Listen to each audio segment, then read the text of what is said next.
Jessica Jones episode 9, aka Sin Bin.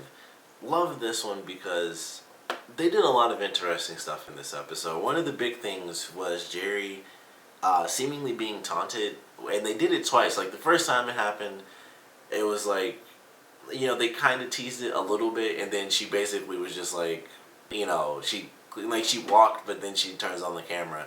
And then the second time, they really mess with us, and it's like she opens the first door, and then the second time it clicks in her head, like, if this is real, then this is dumb. And she stops again. I was like, holy crap, they kind of messed. That's like, the first time, it's like kind of a normal TV thing, like, alright. Seemingly they did that, and of course they teased it, and it seemed like it could have happened, because they teased it really early on, where it's like, man, if we could use his powers, that would be great in court. And obviously everything she's dealing with, with Wendy, and this whole crazy divorce hearing, 90% now of all her assets, which 90% or disbarred, just a lose-lose situation right now. It was like, alright, there's a lot that says she might actually do this.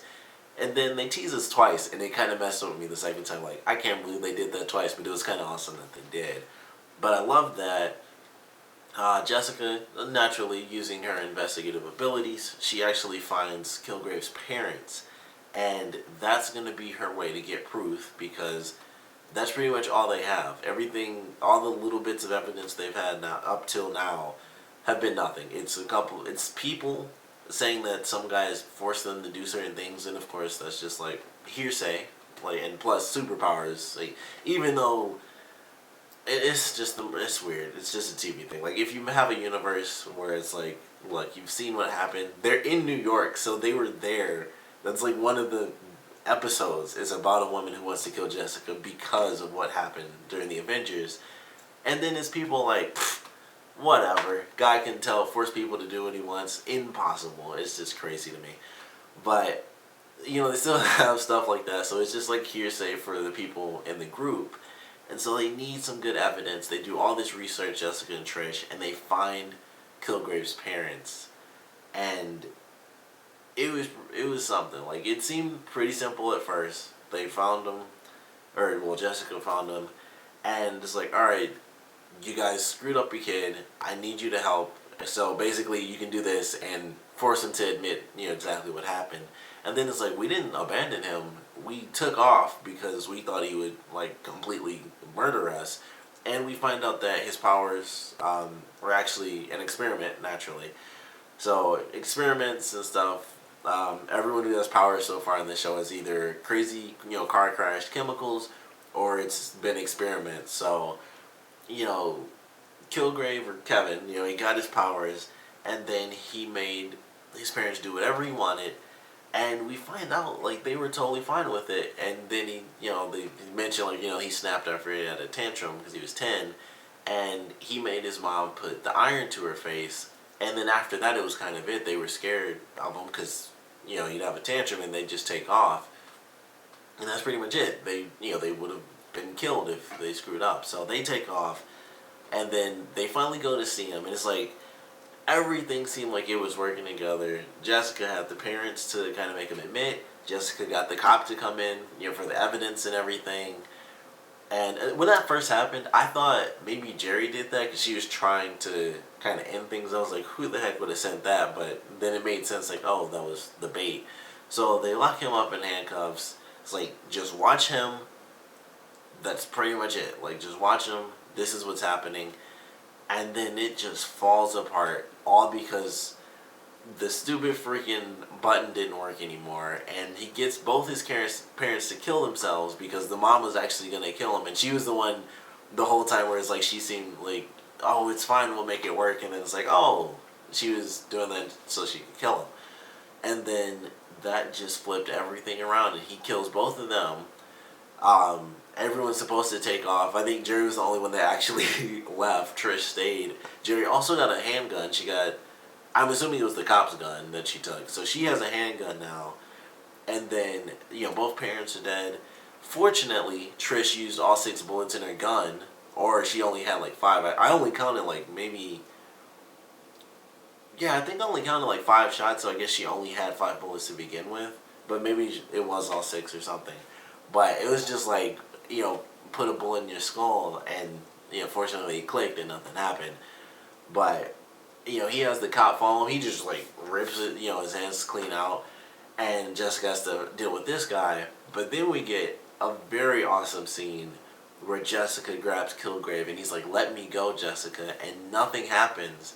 And then they go, after she gets out of the facility, and he's gone. Like, I swear I don't know how he just vanishes. It's like, it was this big open space and he was just gone. But they go to the flashback of when she had to kill Luke Cage's wife. I swear I always forget that woman's name.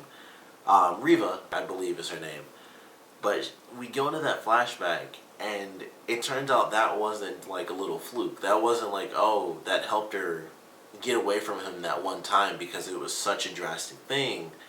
It turns out that kind of cut her off from his mind control completely, because that was like the ultimate thing that she could have been forced to do, which in the last episode, I believe it was the last one, he kind of mentioned like, oh, you were the one that killed her. I just said take care of her. You decided, to kill her and everything. But that was the defining moment where it was like this, the mind control just can't, it can't be beyond what she had to do or what she did when she killed that woman. And that was a really awesome scene. And she even smirks at the end, and it's like, this is going to be cool. Now she is the weapon. There is no need for the crazy cases and this and that.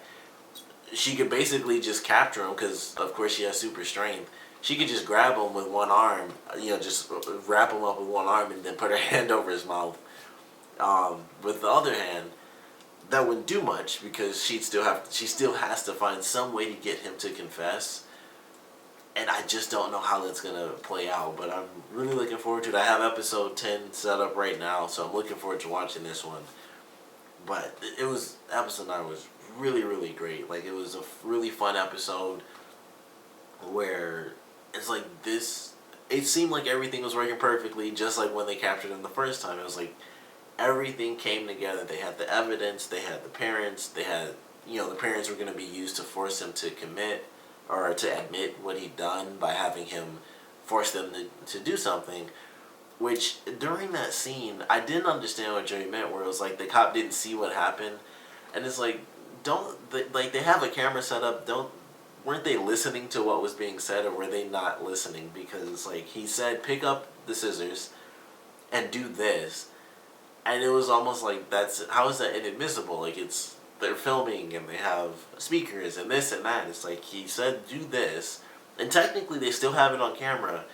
So even though he's escaped, if Jessica can capture him in this next episode, they still have something. Like, she could technically knock him out and they don't need to block him up anymore, because just, knock him out and put him somewhere where only she can get to, or, just say like, don't come to the apartment because Killgrave will make you do whatever. Maybe that's how it's going to end up being, because they do technically have that evidence. And despite whatever Jerry was saying, which I still don't think made any sense, where it's like, oh, he didn't see that, which is like, well, there's nothing to see. Like, the whole point is to hear him say, do this, and then they actually say it. And all of that's on tape, where he's like, stab yourself for every year that you were away from me, do that. And then with his dad, it was like, cut your own heart out. But fortunately, Jessica was able to stop him, so maybe they can also use him as evidence as well. And say, like, hey, this is what happened. Yeah, this is what's, he gained this ability during these experiments, and that's pretty much what happened. So the video and hopefully sound, if they add it on, which I have to assume they did, in conjunction with his dad being there for evidence, could be enough to put Killgrave away. But considering he escaped, we'll have to see how all that plays out. But I love this episode. Of course, want to know what you guys thought about it, so please comment below. Let me know your favorite parts, least favorite parts, and I want to know what you guys thought about the ending. Because personally, I thought it was going to work. I thought that they were going to get the evidence they needed, and I figured something would happen. I didn't think it would be as crazy as it was. I thought maybe he will actually kill the parents, but then it got really insane. Like, when Trish shot it because she was trying to save the dad, I wasn't expecting that at all. I also didn't think that glass would, it technically shouldn't have shattered, because if it's soundproof, I guess that doesn't mean it's bulletproof, but considering what a big deal they made about the room, I thought for sure that it would be like bulletproof glass as well. And I think it would have to be. If it's soundproof glass, it has to be thick enough to where no sound can get through. That doesn't, I guess technically that doesn't mean a bullet can't, because it's not built for strength, it's built for just density. But it's almost the exact same thing in the case of a bullet, at least going through it. But I don't know, whenever it broke through, and that was what really blew my mind. Like the parents, like the thing not working, I thought that kind of sucked, and it was like, crap, they're gonna get killed. But when Trish shot the glass and he was able to escape, that took it to like a whole different level for me. But like I said, I want to know if you guys expected that, expected things to go that wrong, or if you thought it would work completely, kind of like I did initially, or if you knew it would or if you thought it would be in between, and then like me, you got an even greater shock when Trish blew the glass wide open, and Killgrave on the loose again. So please comment below, let me know, and thanks for watching.